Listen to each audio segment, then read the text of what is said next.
Hey, hello there. Welcome to the Perfume Experience. Welcome back to another fragrance review. So today the setup is different. I'm coming to you from Bangkok, Thailand. I've been here for a week. So wherever I go, I do carry my camera, my mic, my light, and all of that, and a few fragrances to do reviews for you. So if you appreciate the work and if you kind of like the content, hit the like button, subscribe, and definitely do a comment to let me or to motivate me to do more such things, right? So I did carry a few fragrances, but in Bangkok I didn't realize that the humidity level is very, very high. So most of the fragrances that you try kind of vanish off in a few minutes time. They don't really last. And I did try one of the fragrances back from India. I did get a decant of it. I tried it. I absolutely loved it, that I decided to get a full bottle of it for personal use. And I'm talking about Ibrahim Al Qureshi's Dark Lavender. Now I featured this particular fragrance in the floral fragrance video, but then trust me, this is no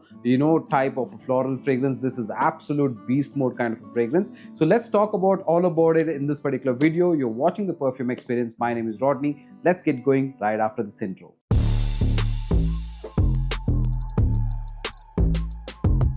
So welcome back, and like I said, this is the Dark Lavender from the house of Ibrahim Al Qureshi. This is a fabulous fragrance. So it comes in a box like this.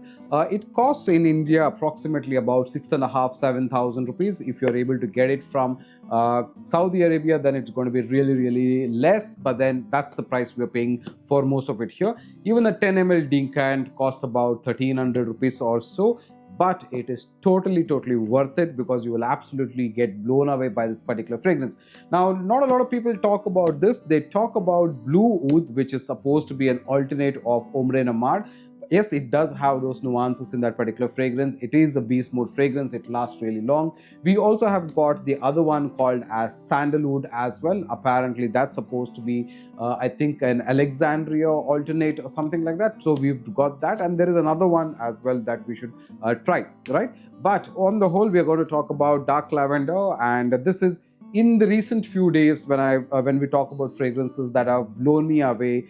This is right up there. This is really, really good. So first of all, let's talk about the packing. It comes in a very basic sleeve like this, which is a sleeve that you can kind of get rid of. Then it's got this nice black colored box with Ibrahim Al Qureshi written all over. This is a 100 ml fragrance with 80% volume. So it's a 20% concentration, but I don't really know how they pull off 20% concentrations, which are like insanely crazy. Okay, so I really don't understand that, and I don't think they are genuinely 20%. Now the bottle looks like this. It doesn't, to be very honest, for a brand like Ibrahim Al Qureshi, I felt the bottle quality should be much better.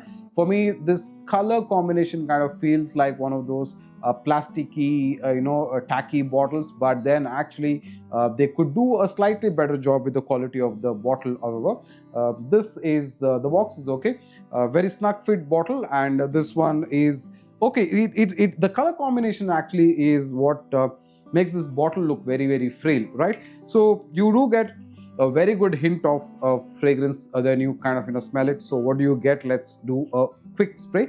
You don't need a lot. That's a good part. That's why I said I don't know how they do a 20% concentration and talk about the beast mode performance.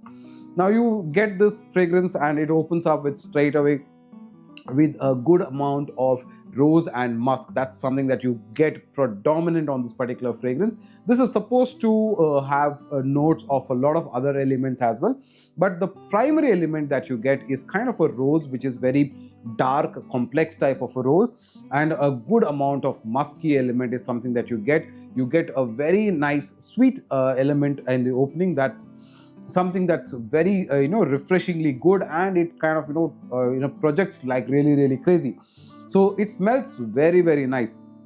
Now, if you actually look at the notes of this particular fragrance, it will actually talk to you about lavender being there. It will talk to you about rose. It will talk to you about leather. It talks about, I think, iris, and it talks about vanilla along with a little bit of musk. Okay, that's the predominant scent profile of this particular fragrance from a notes point of view. So the combination of iris along with rose is something unique, along with the dark complexion of leather coming into picture, and then of course the lavender.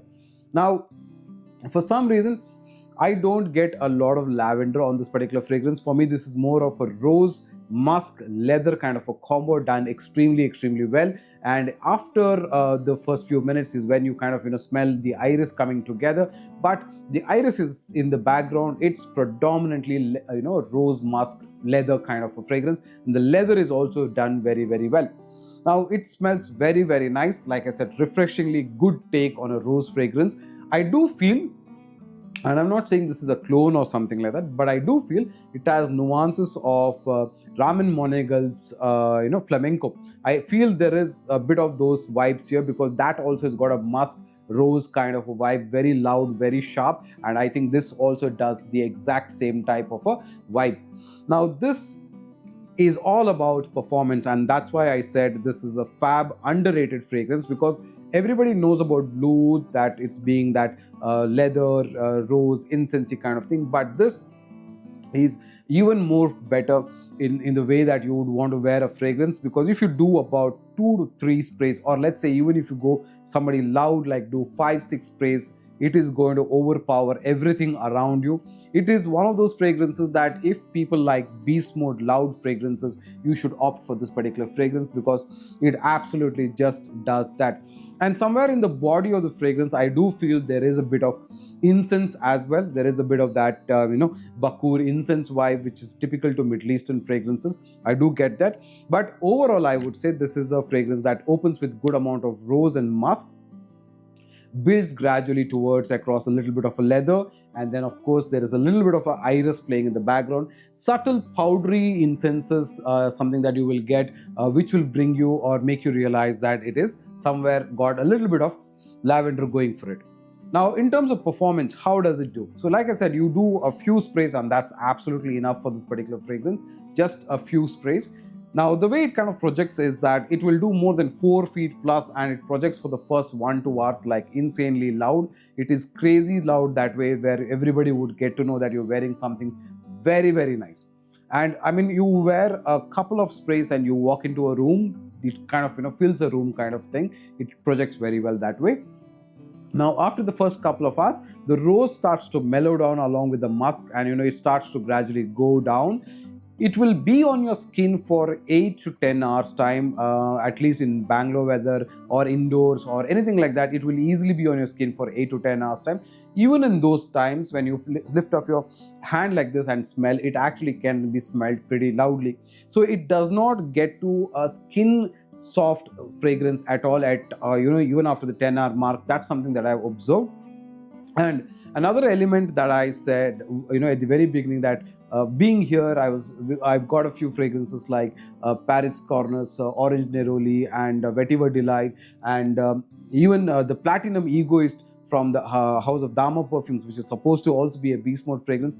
None of those fragrances last in the humidity that is here, and I'm not even going out a lot. It's just a 5-10 minutes walk for me from here to my office and back, and still I don't see those fragrances perform at all. So the humidity is high. In that kind of a condition, this is one fragrance that has been on me the whole day.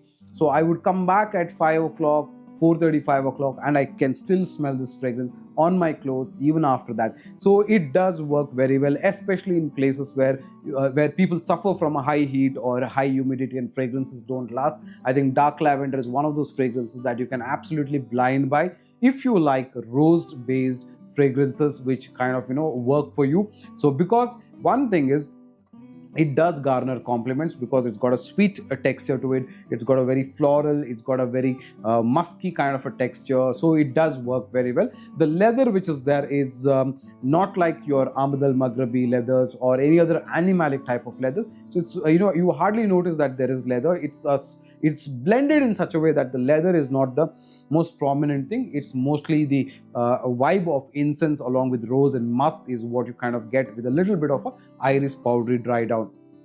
Now, like I said, it retails to about 6,000 rupees to 7,000 rupees in India. You can get a decant of it, and if you get a 10 ml decant, I'm sure it's going to last for a long time, because like I said, you need only a few sprays to test this particular fragrance. So yes, this is one of those fabulous fragrances from this house, from the house of Ibrahim Al Qureshi. If you liked blue oud, which is like I said, a beast mode fragrance, then this is also a beast mode fragrance that is more masculine, This is more unisex in the nature of, leaning a little more towards floral elements, whereas blue is a little more towards leather and incense that way. But overall, just a classic, ultimate, beautiful fragrance that I absolutely enjoy wearing. And mainly for the performance, otherwise also for a good amount of scent profile that you kind of get easily on a fragrance like this. So yes, if you want to get this on decants, do DMS. We do have it on decants. We'll be able to offer this to you. But otherwise, if you're looking for a nice, beautiful floral, rose, musky kind of a fragrance that will kind of remind you a little bit like Ramin Monegal's Flamenco, then yes, Dark Lavender from Ibrahim Al Qureshi is a good way to go. Plus, I have heard that this is a brand that's shutting down operations across the world, or in Saudi at least. So if you are able to get your hands on this, then yes, it's definitely a good buy to keep, right? So I will see you on another video. If you like the video, if you please hit the like button, subscribe and share, and I'll see you on another one. Take care. Bye bye.